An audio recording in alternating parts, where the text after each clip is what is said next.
할렐루야 은혜성산교회 김한기 목사입니다. 제가 상담을 하고 있는 자매 가운데 자신의 자책감으로 눌려있는 분이 있습니다.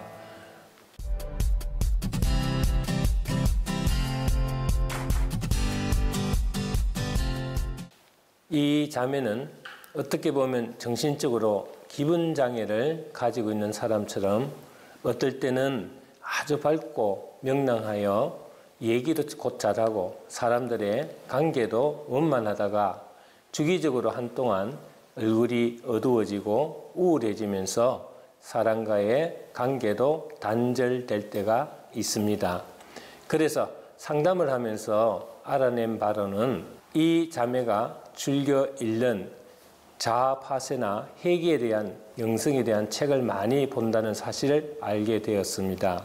그런 류의 책 가운데는 정화와 순결함을 위한 내용들로 구성되어 있기 때문에 잘못하면 영적 성숙을 추구하며 양심적으로 선하게 살려고 하는 이들에게는 오히려 마귀가 주는 죄의식이나 자책감에 많이 시달리는 것들을 볼 수가 있습니다. 자매와 상담을 하면서 죄의식으로 죄책감이나 자책감을 가지고 스스로 괴로워할 것이 아니라 우리의 죄를 씻어주시는 주님 앞에 죄를 고백하고 용서함과 아울러 영적 자유를 가져보라고 권유도 해보았지만은 자기 자신은 너무 더럽고 추하여 주님이 아마도 용서하지 않을 것이라고만 대답을 하면서 괴로워하는 모습을 보았습니다. 우리가 영적인 성숙을 위해서 보는 영적인 책들 가운데 오히려 영을 억압하고 정죄하며 압박하는 결과를 가져오기도 합니다. 가끔 우리의 선한 양심을 역이경하는 하여서 마귀는 우리를 충동질할 때가 있습니다. 너는 예수 믿을 자격이 없다. 너는 심령이 순수하지 못하다. 너는 더 성화되어야 한다는 이런 식으로 마귀가 공격을 하면은 우리는 자책하며 악한 영에게 눌려서 영적 침체에 빠질 때가 들어 있습니다. 영적인 성숙은 추구하지만은 영적인 분별력과 영적인 감각이 별로 깨어나지 않은 지적이고 내성적인 사람들이 이러한 공격에 무너져 영적인 침체에 빠져서 우울하고 어두운 신앙관을 가지고 살아가는 것을 저는 많이 보았습니다. 이것은 주님 앞에 회개하고 영적 자유함으로 밝게 살려는 것이 아니라 오히려 자책함으로써 마귀의 공격에 자신의 영이 눌리고 시달리는 것이라고 할 수가 있습니다. 악한 영들이 우리들의 심령에 주는 생각은 일반적으로 어둡고 우울합니다. 그러므로 우리는 여기에 눌려 자책감이나 죄의식에 시달리는 것이 아니라 하나님 앞에 죄를 고백하고 회개함으로써 영적인 자유함을 얻고 밝게 기쁘게 살아야 할 것입니다. 악한 영들은 논리적입니다. 그래서 그럴듯한 생각을 넣어줍니다. 그렇기 때문에 그 영을 분별함에 있어서 머리로 분별해서는 안 됩니다. 머리는 이성적으로 옳은가 그른가를 따지지만은 내적 느낌에 대해서는 알지 못하기 때문입니다. 그렇기 때문에 영의 느낌을 분별하는 것은 머리보다는 가슴, 심령으로 하는 것입니다. 어떤 말이나 내용이 아무리 옳아도 가슴으로 감동이나 기쁨이 없다면 그것은 바른 전달이 될 수가 없습니다.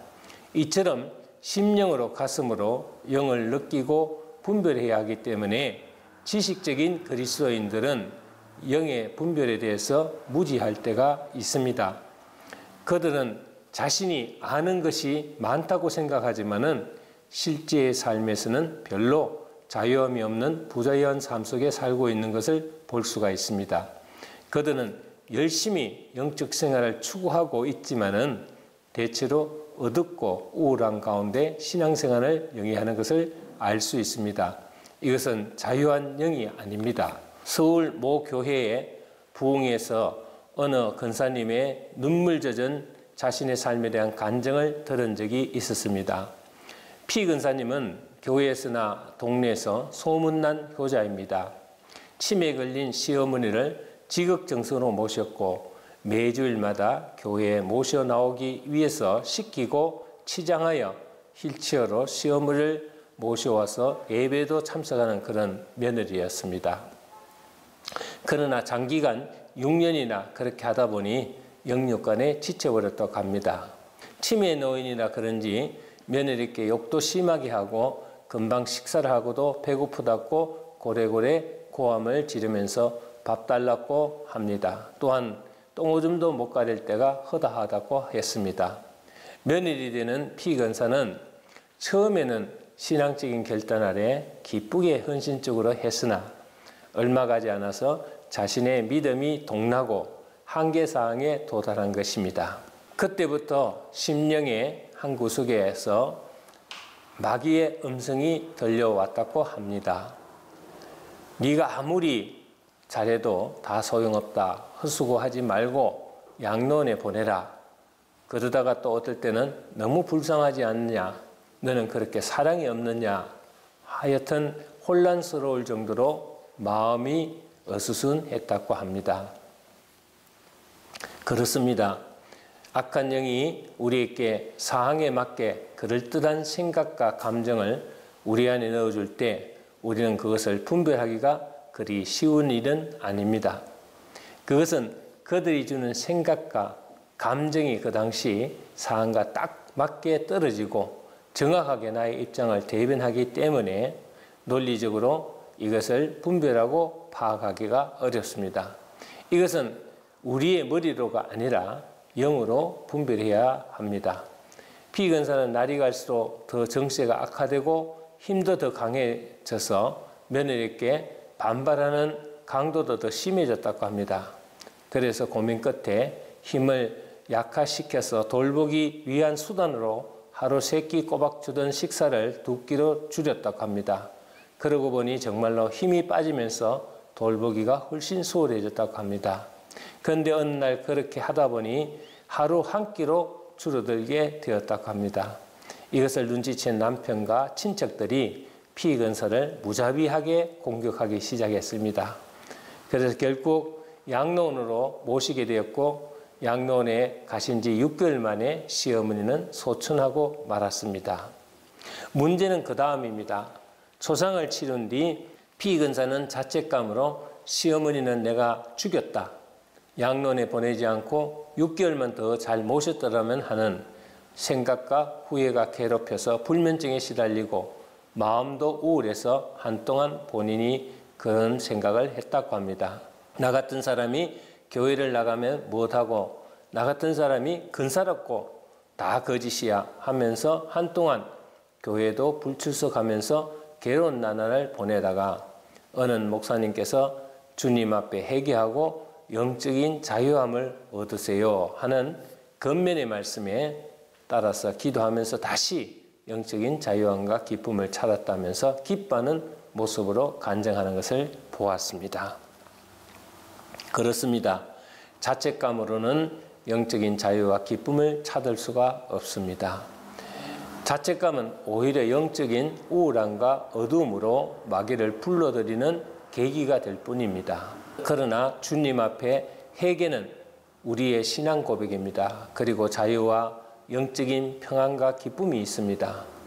우리는 영을 잘 분별할 줄 알아야 되겠습니다. 회개와 자책은 주님으로부터 오는 것도 있지만은 마귀로부터 오는 미혹과 정죄도 적지 않습니다. 주님께로부터 오는 것은 맑고 밝으며 가볍습니다. 마귀로부터 주어지는 것은 비참하고 어둡습니다. 우리가 이러한 회개와 자책의 영적 원리를 잘 이해하고 빛 가운데 거하는 여러분들이 되시기를 주의 이름으로 축원합니다. 감사합니다.